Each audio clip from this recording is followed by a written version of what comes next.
Et qu'en est-il du harcèlement dont vous avez été l'objet?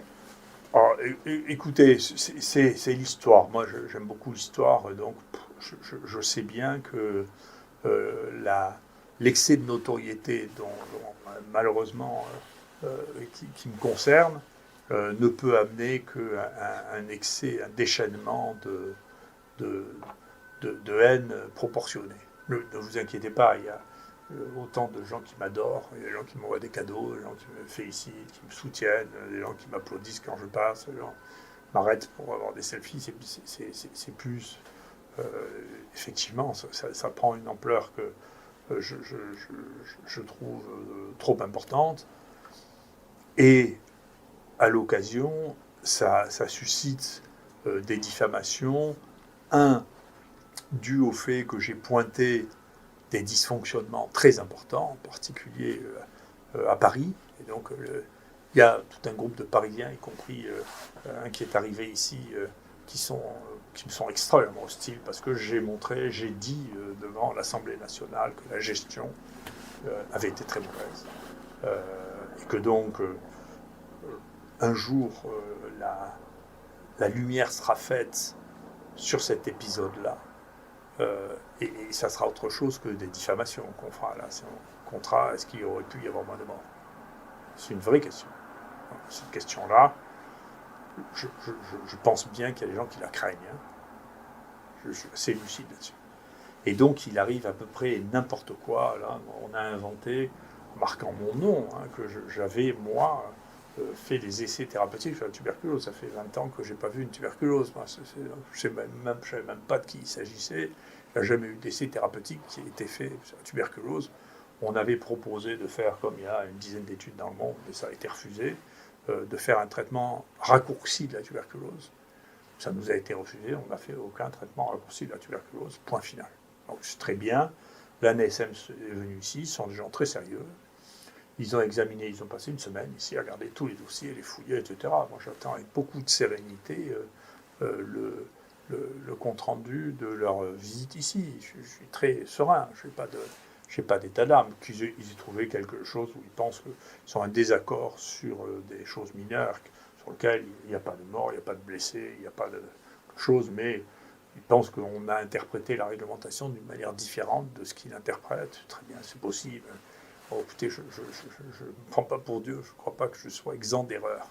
Donc je fais des erreurs, très bien, je fais des erreurs. Donc il y a une mission de l'IGAS, IGNR, qui est en cours, très bien, ils nous ont demandé les documents de tout ce qu'on fait, vous savez, on fait tout dans les règles, parce que même si ce n'était pas spontanément notre manière de faire, comme on sait que tous les ans, on a une visite, une inspection, vous savez, je peux vous dire que les dossiers sont à jour. Hein. Les dossiers sont à jour, on suit les règles, on fait attention, parce que à nous, on ne nous permettra pas une sortie de route, je vous le dis. Donc, on est prudent, on fait attention. Quand on fait les choses, on les fait dans les clous, on les fait dans les règles, on garde tous les documents. On ne pourra pas compter sur les documents perdus. Hein, on n'a pas les documents perdus. Mais ce qui se révèle à cette époque-là, c'est avec ce niveau de tension que je n'avais pas vu. Je savais que ça s'est passé pendant la guerre, parce que, bien sûr, je le dis souvent, mes parents m'ont passé tous les dimanches à me raconter leur guerre.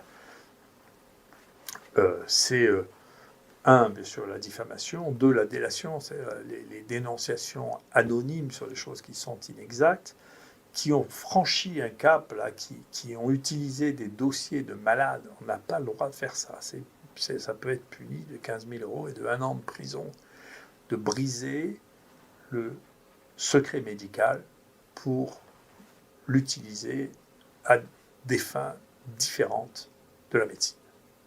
Et donc là, on voit bien que pour l'épisode du Mediapart, il y a des dossiers qui ont été transmis par je ne sais qui, mais bien sûr, on portera plainte pour essayer de trouver qui a fait ça.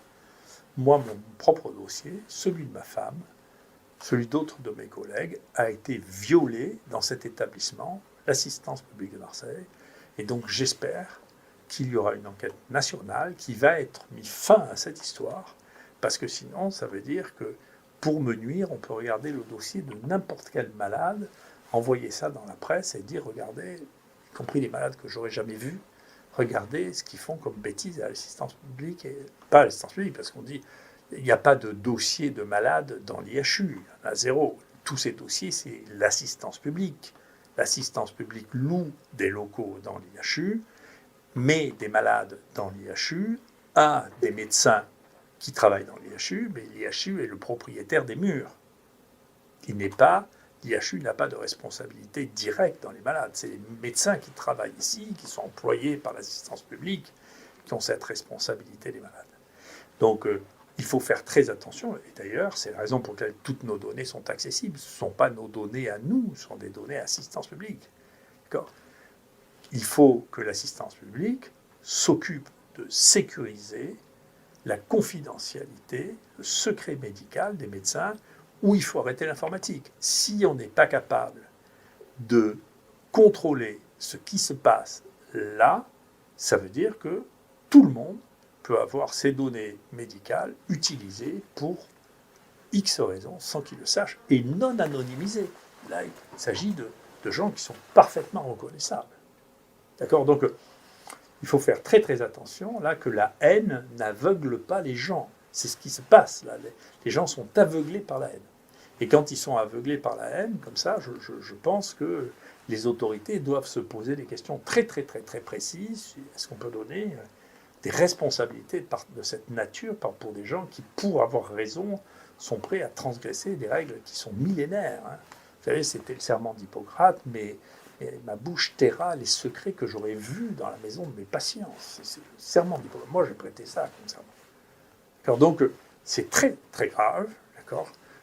Donc, il s'agit de dire que je suis un imbécile, que je m'en fiche un peu. J'ai ma propre opinion là-dessus, qui n'est pas bouleversée par l'opinion des autres.